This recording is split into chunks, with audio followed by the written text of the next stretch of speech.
this feeling washes over you of like, ugh, yes, the nut was good, but I feel dirty now.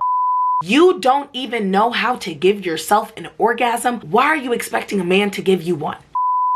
No such thing as a life that's better than yours. No such thing as a life that's better than yours. No such thing, no such thing. We're just gonna film without the glasses because it's going to bother me the whole time if I have a glare. And my makeup is done because I'm filming this video before work. Leave me alone. Jumbo everyone, welcome back to my channel. And in today's video, I'm gonna be talking about why being horny is dangerous. I know, very weird title, very weird even video topic, but it was one of those video ideas that came straight from source. And I had literally been typing up, I was already gonna plan to film another video, and source was like, actually, let's film this today. That's what we're gonna be talking about, and kind of like digging into the science of horniness. And I know this is so random, but it kind of just ties into my abstinence journey and what I've kind of learned along, I guess, the time that I've been abstinent and then broke my abstinence, and then I've been abstinent for 6 or 7 months now. So it's kind of like what I've been learning, and I kind of wanted to talk about why having sex is not everything. Like, and this is why I tell people, like, take sex out of your relationship. What do you have if that's all y'all do? And then it's also like, if you start a relationship based off of sex, when you take that out, like, it's like, what do you have left? So that's kind of like what I wanted to talk about, why I'm so old-fashioned when it comes to like how I want to be treated. I want to be provided for. This is what I mean. If you want to have a submissive wife, you're gonna have to be a dominant husband. I don't know where all these feminine men came from, but still expect to be treated like a dominant man. I don't understand it. So that's kind of also why I wanted to talk about this in this video, is that also horniness is the result of a lot of unwanted pregnancies. We can avoid that by using protection, kind of like how I talked about in my last video, and also just not opening our legs, okay? Like I said, being horny can get you caught the fuck up, and that's okay, but let's talk about it. Just how I said in my why I'm celibate video, the safe sex talk we should have gotten, I feel like this is kind of an evolution talk to that. We have all been there. We've made our boundaries clear. We say that we're not going to do these things, and then immediately when we're aroused, all of that gets thrown out the window because it's a little bit of attention that we've been shown, and we've been deprived of that physical touch and attention, right? It's basically like, I don't know when I'm gonna get this again, so it's like I might as well just throw all my morals out the window and just do it so I can say that I did it and kind of get that gratification over with, rather than, I guess, kind of blue ballsing yourself, being like, oh, like, yeah, I want to do it. Nope, never mind. But that is like the dangerousness of horniness, because it's like men will sit there and guilt trip you about, oh my god, you just gave me blue balls, because women, we don't have like a sense of blue balls. Like, we can turn off and turn on our horniness like that.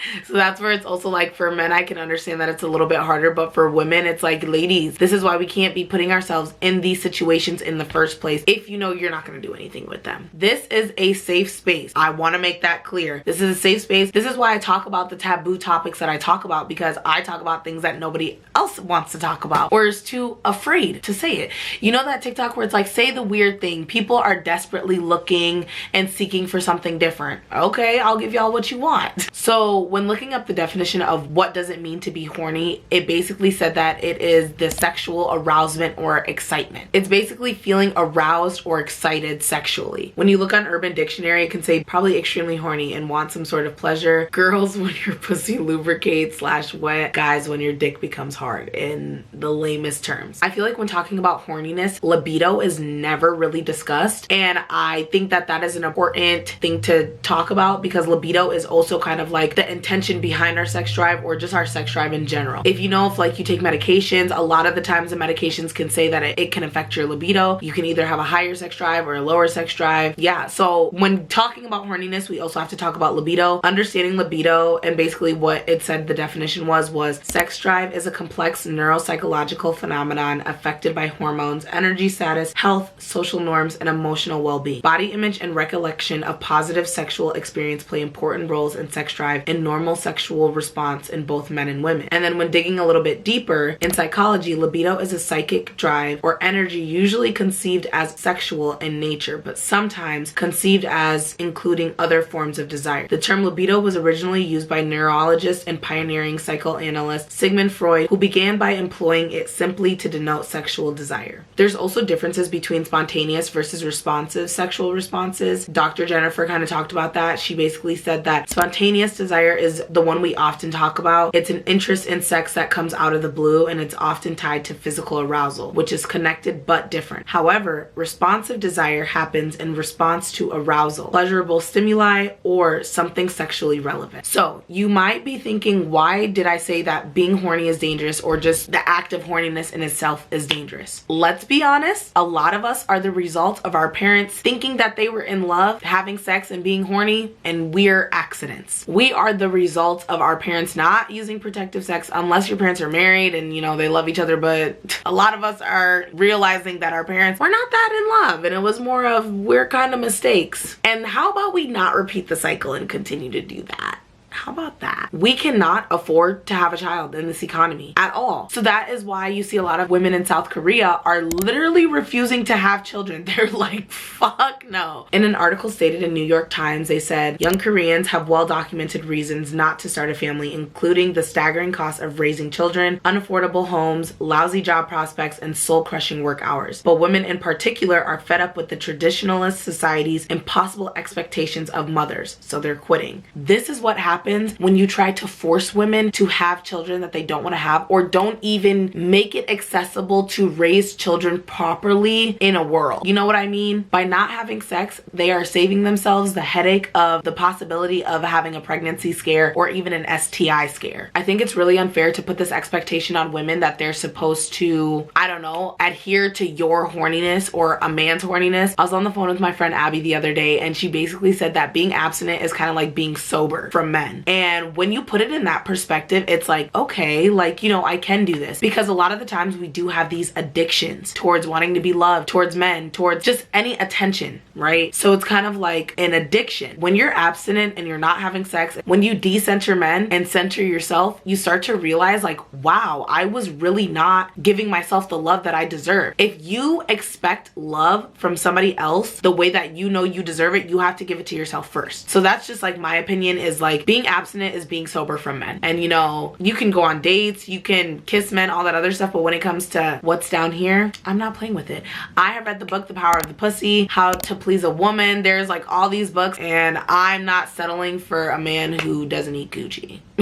Again, with being horny, people often use that as an excuse to cheat on their partners. I was horny, she was giving me the right attention, exactly. So this is what I mean by horniness is dangerous. It can get you in trouble, and also it can make you regret a lot of the sexual experiences that you did, because like, say at first you didn't want to do it, you were kind of pressured into it because I guess the other person was a lot more horny than you are, or they just didn't do the right steps to properly arouse you to get horny, I guess. Okay, you know what I'm saying? So that's where I'm just like, it is a dangerous game to play by being horny, and I don't want y'all to fall into the trap. So also said by another doctor, they said that your horniness doesn't necessarily impact your ability to make decisions, but it does affect your motivation behind the choice, says author Shayna Sparling. She's a PhD. And then it also says, so even if you know that you should wear a rubber, for example, you might want to have unprotected sex because it's fun in the moment. Past research also indicates you are less self-control when you're aroused. Sexual arousal can give people tunnel vision, much in the same way that being hungry or thirsty does, causing them to only think of satisfying their need for gratification. Y'all know what I'm already about to say about that. That gratification is basically an orgasm at the end of the day, and we know a lot of the times these men in their post-nut clarity, let's be real, and men can admit it too. I've read a lot of accounts of it. You guys can admit your post-nut clarity. Don't even try to lie. Thank you. Men will have basically post-nut clarity, and that's after they nut, they look at you in disgust. They are like, fuck.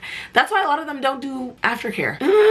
That's why they don't want to cuddle you after, because they're like disgusted by what they just did. And I think a lot of us, if we're being honest, when we watch porn and we masturbate and we have an orgasm, disgusting creature, get that out my sight. If you know, you know. Kind of like this feeling washes over you of like, ugh, yes, the nut was good, but I feel dirty now. And that is what happens happens a lot of the times after we have sex with these men. In the moment, yeah, it can feel good, especially if you're having unprotected sex. But then after, when they're treating you like complete garbage, how do you feel then? We just can't put ourselves in these situations anymore. I am not anti-sex. Have all the protected sex you want if you're not married and you're not trying to have kids or whatever. But at the end of the day, let's stop putting ourselves in these situations, especially women my age, women in their early 20s, or just like, you know, early adulthood. Let's decenter men and focus on yourself. Because when you focus on yourself, you are aligning yourself to the right vibration of the person that you already desire and that's best for you. So then y'all can, you know, elevate and grow together. We need to stop giving our attention to these men who could not give two shits about us. My last couple of points. You don't even know how to give yourself an orgasm. Why are you expecting a man to give you one? Let me repeat. You don't even know how to give yourself an orgasm. Why are you expecting a man to give you one? You don't even know what one feels like. And this is what I mean. A lot of women just go out, especially young women. If you never masturbated, I know that topic can be taboo, especially for women, but girl, shut the fuck up and either get a vibrator, a dildo, or use your hands. Stop relying on men. Learn your own body. See what works for you, because then when you're in those situations and you can be like, you can't be, oh, I don't know if I had an orgasm. You would know. You don't just not know if you have an orgasm or not, okay? It stresses me out when women don't know how to please themselves, but they're out here having sex. That makes absolutely no sense to me. How do you not know how to please yourself, but you're expecting someone else to? You have to learn your own body. You have to know what you enjoy, what you like, what you don't like. Otherwise, that's where trauma happens. That's where trauma happens. Only a third of women can have a vaginal orgasm. So that means that 66% of y'all are having sex and you're not even having an orgasm. Like, what? I don't understand that. Luckily, I'm part of the 1/3 of the women, but 66% of y'all need to have the clitoral orgasm. The book that I read literally said that only a third of women can have vaginal orgasms, and then 66% of them need to have a clitoral stimulation in some type of way in order to achieve an orgasm. That's what I mean when I say that stuff. So it is so important that you have a partner that not only knows your body, but doesn't take advantage of it because of the horniness. Y'all need to stay safe out there. Please. A lot of men don't even know how to fulfill your desires when it comes to that sexually, because all they're worried about is getting fulfilled themselves. It takes a lot quicker and easier to make a man have an orgasm versus what? Versus a woman having an orgasm. So that is where I'm just like, these men know how easy it is for them and they know how hard it is for us. Why wouldn't they want to warm us up first? Why wouldn't they want to make it easier on us? This is what I mean by decentering men. Horniness is dangerous. Horniness is dangerous, okay? There are men out there that would worship the ground that you walk on, and you're telling me that you're staying with a man who can't even give you an orgasm? It's just, I'm so confused. But then you complain about your life, but that's for another topic. Don't feel pressure to have sex because it feels good in the moment. Have sex because you want to with the person. They know your body. They respect you, most importantly, and they're willing to give you that aftercare when you're done, because us women, after we have sex, we need that aftercare regardless. We need it. Cuddles, kisses, all that shit. So I know this was kind of a random, rambling, off-topic video, but I just wanted to get it out there because I'm just like really thinking, like, at the end of the day, being horny is so dangerous and it can really get a lot of us caught the fuck up. If you like videos like this, I can make more about it. I probably will, because this is my channel and I like making videos about whatever I want. But I hope y'all enjoyed this video and I'll see y'all in my next one. Bye, y'all.